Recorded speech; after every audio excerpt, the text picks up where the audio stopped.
G'day and welcome to Wine Week. I'm Danny. And I'm Brad. And this week I'm going to kick off with a Tempranillo. Now it's a wine that we probably don't do a lot of on the show, purely because I guess it's an up and coming grape varietal rather than just because it's bad.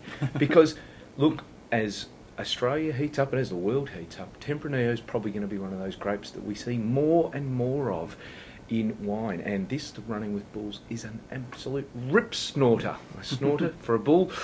Bad puns already in effect, but this $20 odd most places that you'll find it. It's a Barossa Valley Tempranillo, which once again is probably a little bit different. We see a lot of them from kind of King Valley area where it's a little bit warmer, but this is gorgeous and a wonderful kind of blend of ripe red fruits and a bit of weight behind it. There's a real smattering of oak in there. There's new, old, Hungarian, American, French, all sorts of bits and bobs.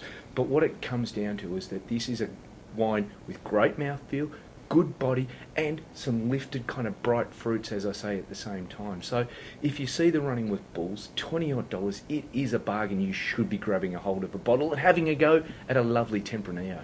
Yeah, and if you haven't even tried a Tempranillo before, then you're missing out because it's a lovely little variety. Yeah.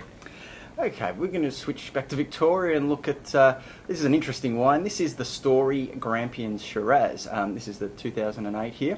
Now, there is a good story behind this because Rory Lane, the winemaker, he's found some really good parcels of fruit over in the Grampians area from a few different growers.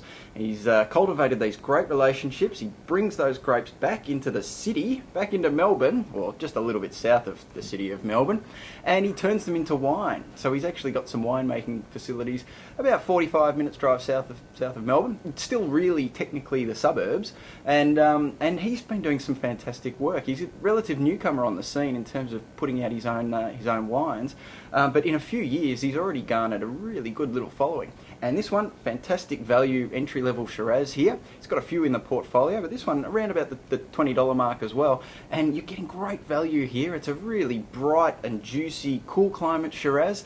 It's one you can open up now and enjoy it, or give it a little bit of time as well. But look, really enjoying what Rory's doing, and good luck to him for the future. Yeah, look, I opened up a bottle of this on the weekend with some mates when we were drinking quite expensive wine. There wasn't a person there that didn't love this wine, and as I said, we were drinking some expensive bottles alongside.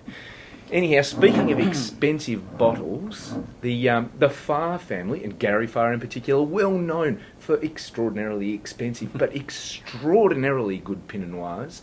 But his son, Nick Farr, look, this is his range, the Farr Rising, and in this is the Saignée. Now, Saignée you often kind of see on French wines to signify that it's a rosé. It's the free-run juice, and in this case, the free-run juice from Pinot Noir grapes.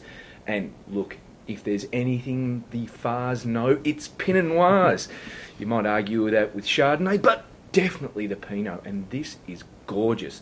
Yes, it is a rosé, but it's a heavily bodied rosé, not just a load of sugar in a bottle, and just gorgeous. Kind of mid to slightly higher $20 marks.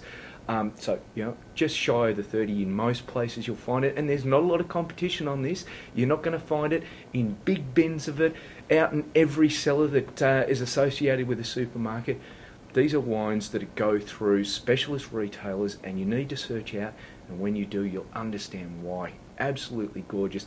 You might think of it as a rosé, you might just think of it as a light-bodied Pinot. Absolutely wonderful, and it's something that as we head into spring down under, I suggest you find a bottle and enjoy it as the weather warms up, because that's gorgeous. Yes, it has been pretty chilly here in Melbourne this winter, but there's a few rays of sunshine peeking out, and I'm looking forward to cracking one of these open. Oh yeah, absolutely wonderful, and we'll look at another light Pinot again in the coming weeks.